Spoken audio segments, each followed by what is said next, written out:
Raul Roa Garcia is known for being one of the bravest diplomats and politicians of the early years of Cuban Revolution. Today we met with his son, who's also a diplomat and an intellectual. He was ambassador of Cuba in the United Nations, Vatican City, and other places. He carries all the history of his father and the experiences of his life. So, Raul, how many memories you have here? Well, many years, of course. I have some recent ones from the Vatican, which was my last post as ambassador of Cuba. You have one there with Benedicto? I have this one with Benedict XVI, with my wife. This is, as a matter of fact, this is our farewell. This is when we were leaving the Vatican. And he received us at Castel Gandolfo. It was in the summer, and he was having his regular summer vacation. And of course I have one, well, I have more than one, but I have this one, which is with Pope John Paul II. This is the day I presented my letters of credence. So you lived with the two popes? With the two popes. When I arrived in 2004, I presented my letters of credentials to the Pope in January 2005. And I remained as ambassador to the Vatican until 2009. So it was, well, but you have other pictures here with we have Cuban leaders. Of course. I have one with President Fidel Castro when he came to Paris. This is at a house, the house of guests. He was invited to this house by President François Mitterrand, and I was ambassador to Paris at the time. This house is full of memories. It is full of memories, yes. Do you have here the library in which I have my library upstairs, which was the library of my father's. So I added to my father's books, I added my own books. It's a pretty large. I would like to see it. Of course, with pleasure. Let's go. We're going up to the library, and as you can see here, the caricature of my father by Juan David, Cuba's greatest caricaturist, in my own humble opinion. And you can see there Fidel with my father, and my father by Jorge Arce, which is a very famous and well-known portrait. So this is the library. This is where your father worked? That's it. This is where my father worked and I work today. And we can sit here and have a chat. You can sit there. Thank you. I'll sit here. Such a beautiful place. Mm-hmm. For a beautiful lady. Thank you very much. You're too kind with me. Now we are in this office, library, and I know your father worked here a lot. How do you feel? You've been a diplomat. How does it feel to be the son of someone so absolutely brilliant? Well, it's very difficult, and ever since, I would say, ever since I was a primary student, everybody knew my father. He was a professor at Havana University. You shared the name? Of course, they knew, everybody knew his name, because not only he was well known as a professor, but also because he was very active against the Machado dictatorship again, and the first Batista dictatorship, and so on. But let me tell you something. I always lived against the fact that I was Raul Roa's son. I was his student at Havana University, and whenever I got brilliant notes, they said, this is because he is the son of the dean. Well, which that's hard. It's very hard, and it wasn't true.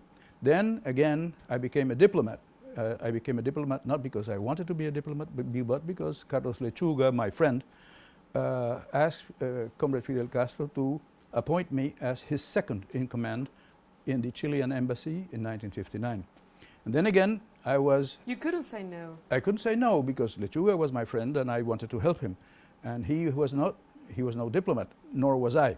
But I had studied social sciences and public international law and so on. And so I said, well, I'm a bit prepared to do this. And I think I was. But then again, then my father was a foreign minister. So you can imagine what it is to be a diplomat and with your father as a foreign minister. I didn't like that. So as soon as I could, and that was in I think it was 1964, when I returned from Brazil, I left the foreign ministry and started doing something else. But I imagine that besides that, it must be a sense of being proud. I'm very proud of my father, absolutely.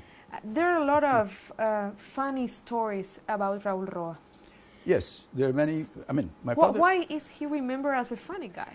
Yeah, but because some people, the people who only remember him as someone who was funny, don't really know him.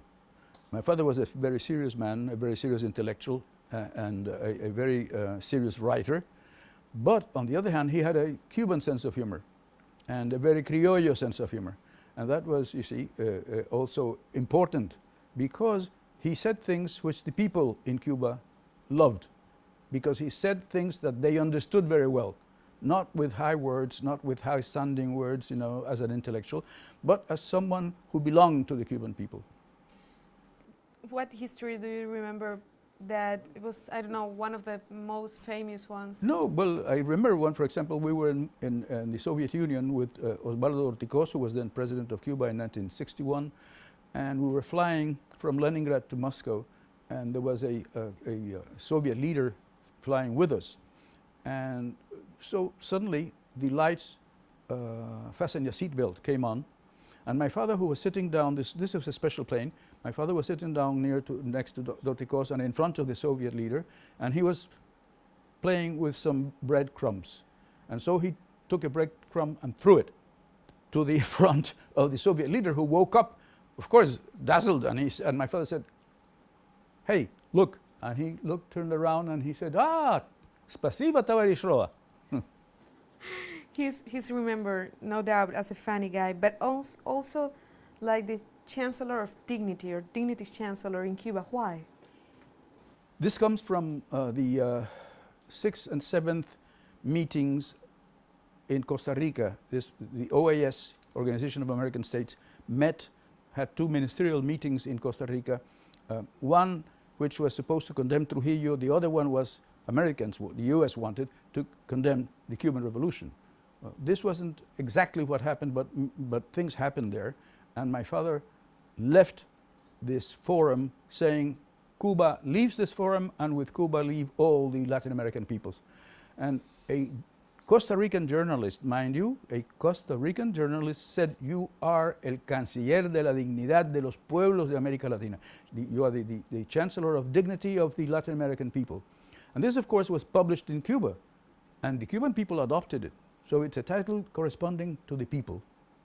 It was, those times were hard times for Latin America and for Cuba specifically. The revolution was developing, and against the strength of United States, who did not want the revolution to happen here in Cuba. That situation, circumstances, created like a kind of adventure, and always being a diplomat was like a kind of adventure, and that's why probably you and your father lived so many interesting moments.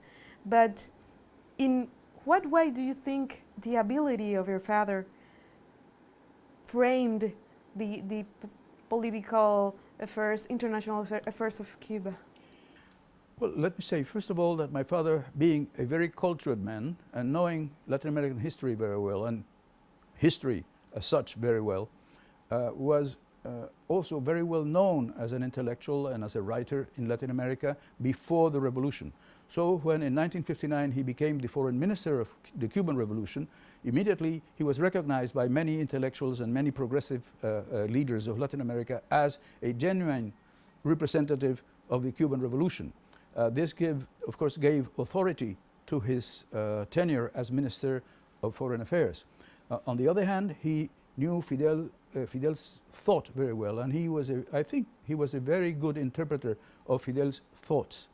Let us, of course, be aware that it was Fidel Castro who designed Cuba's foreign policy.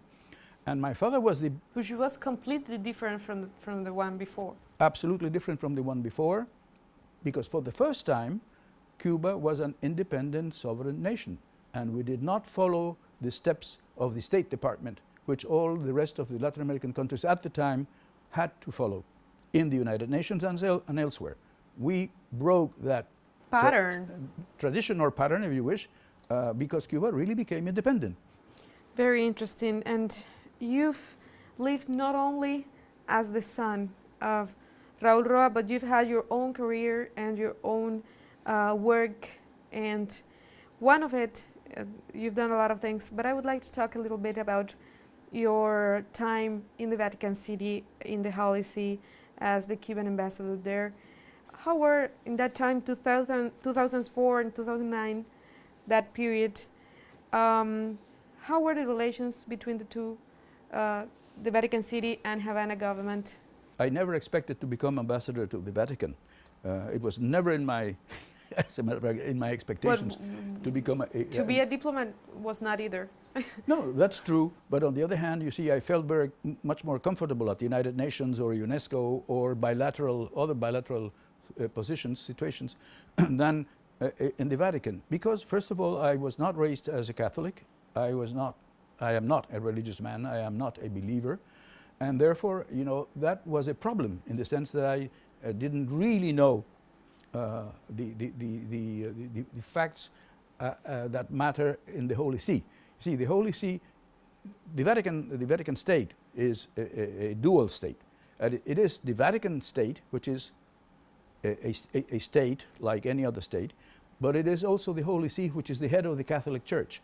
And this is used by the leaders of the Vatican State one way or the other. Sometimes they act as being the heads of the Catholic Church, but other times they say, no, we are the Vatican State. So it's a very peculiar diplomacy. So I was never, you know, I was not used to that kind of diplomacy when I came there. I had to get used to that. I had to learn a lot about the Vatican State. Well, of course, more or less being a Cuban, we more or less know something about the Catholic religion. I don't like any religions, and I think, of course, I had no great, except for personal individuals whom I appreciated very much, like Carlos Manuel de Céspedes, for example, Monsignor, who is now has now passed away, who were great friends from the university. But I didn't have many of those priests in great esteem. I was raised also, in a sense, as an anti-clerical. My grandfather Kuri was, and my father was also an anti-clerical, even though he was raised in a Catholic school. I came to the Vatican when Pope John Paul II was still alive, but he was very ill. He made a great effort to receive me, and I presented my letters of credentials in January 2005. He passed away a few months later that same year. And Cardinal Ratzinger was elected Pope and became Pope as Benedict XVI, with whom I had more to do than with Pope John Paul II. But I must say this, John Paul II had some incredible chemistry with President Fidel Castro when he came to Cuba. He had the fame of being the overthrower of communist regimes, of socialist regimes in Europe and so on. And he came to Cuba, and I think he became aware that Cuba was not like the rest of the so-called real socialist states in Eastern Europe or the Soviet Union. And he, I think, also became aware that the Cuban Revolution was autochthonous, that the Cuban Revolution has its peculiarities, and was doing something for the people. And especially Fidel Castro, in Fidel Castro, he met a man who was concerned with what was going on in the world, not only in Cuba, but in the world at large, the question of poverty, the question of climate change, and all these things which interest Fidel, as we all know, but for him were news. And he was also a man who was worried about these problems, and he was worried about what he called himself, he called it wild capitalism, capitalismo salvaje in Spanish. And he decried wild capitalism. He thought this was against the principles of Christianity. And of course it is. but the problem is that the principles of Christianity are very seldom taken to heart by any of those who proclaim themselves as Christians. I mean governments who proclaim themselves as Christians. As we know, the US government is a Christian government. It says in God we trust and so on, but they don't trust in the people, and they don't really govern for the people. Now, this was a difference I see in Vatican policy. I think that the relations between Cuba and the Vatican have been now in existence for next year for 80 years. In 2015, there will be 80 years of uninterrupted relations, diplomatic relations between Cuba and the Vatican, with ups and downs. Immediately after the revolution, there were problems, but luckily enough, John 23rd was Pope at the time, and he was an open man, an open-minded man. As a matter of fact, he is the real motor behind the Vatican Concilium. And he sent to Cuba a very able diplomat, Monsignor Cesare Zacchi. And Monsignor Zacchi, who finally became Archbishop after many years of being in charge of the nunciatura in Cuba, of the papal, he became a papal nuncio just before retiring. He was able to sustain a very important political dialogue with Fidel Castro, with President Dorticos at the time, and later, and of course with Raul Rojas, foreign minister. I think we owe to Cesare Zacchi, and of course the wisdom of Fidel and of the Cuban revolutionary leaders, that the relations between the church and Cuba were not interrupted at the time, because the Cuban hierarchy, Catholic hierarchy at the time, was dead set against the Cuban Revolution. Most of the bishops were against the revolution. Many had, including... Why were they against the revolution? Of course, because the Cuban church, since the struggle for independence in the 19th century, the Cuban church was mainly Spanish and mainly pro-colonialist and mainly anti-independentist.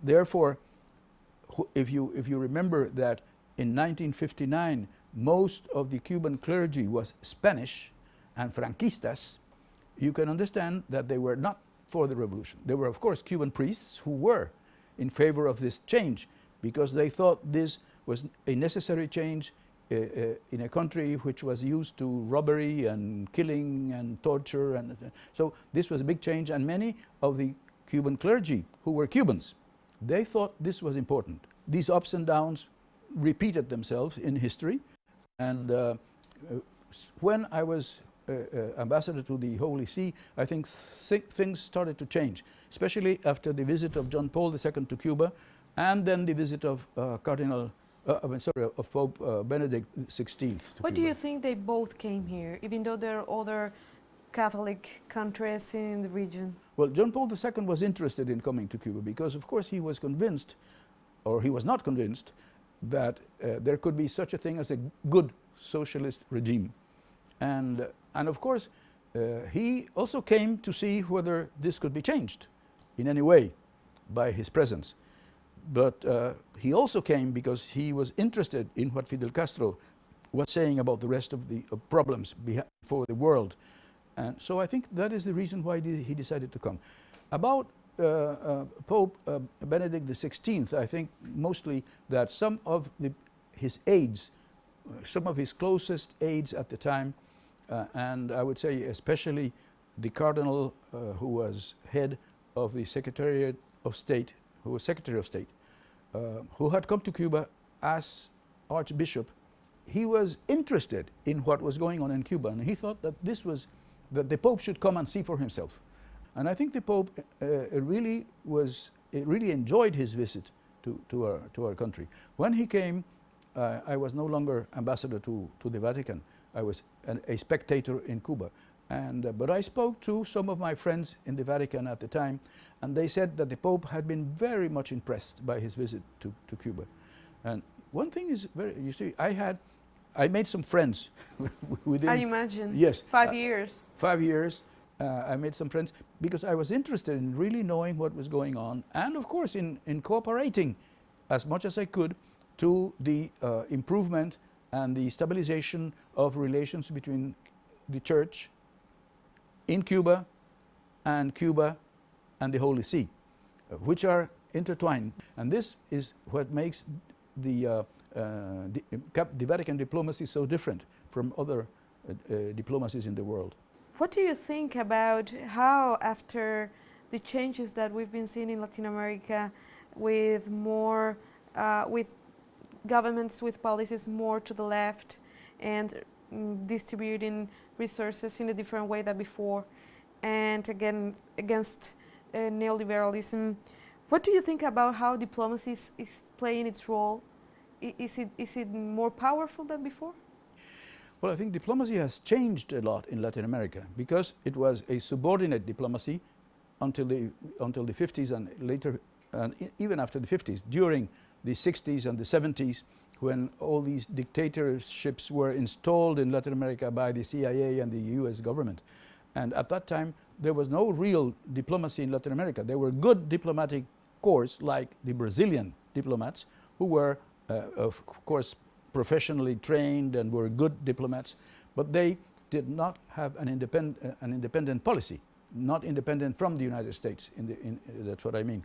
Since the changes which have been taking place in Latin America after the Venezuelan Revolution, diplomacy now in Latin America plays a more genuine role because it really represents the interests of the people in most of these countries which I've mentioned, but also because it can be used for settling of disputes and things like that. Because if the countries really represent the peoples, they can engage in this kind of aid to one another. Let's say, for example, like Cuba being the venue for the meetings between the government and the guerrilla in Colombia. Well, we can do this because, of course, we're a sovereign and independent country. And Colombia is acting as a sovereign and independent country in accepting this possibility of meeting with their opposition guerrillas in Cuba and try to work out a solution to the war which has gone on for years, more than 50 years in Colombia. So that is one way. But you see, the other thing is that when you come to the United Nations, which is really the center, or should be the center of multilateral diplomacy in the world, you see that the UN is being bypassed once and again by the United States and their allies in their adventures in the Middle East and in support of Israel and Israeli aggression against the Palestinian people in Gaza and so on. So the UN is, even though we need the United Nations, and it should be the forum for multilateral discussions and negotiations, it's lacking authority because some of the permanent members of the Security Council are doing whatever they want and bypassing the United Nations. And then you say, well, what is the United Nations good for if they cannot make peace, if they cannot be used to make peace? Are we facing a crisis of the United Nations as the League of Nations had its crisis and fell apart? Well, you can ask this again about the United Nations. The United Nations is not really fulfilling its role. That is true. Now you are writing. Yes. And you told me before that you retired in order to read and write. And you have a new book, that's right? I have a new book which was published by Ruth Casa Editorial, and it's a digital book. It's called Roa que Roe, and it's memories. It has to do with my family and some of my own experiences, and also about the 20th century and about Cuba and Cuba's socialism today. That's the end of the book. After such an intense life as a diplomat, now you're living a different kind of work. Do you feel satisfied?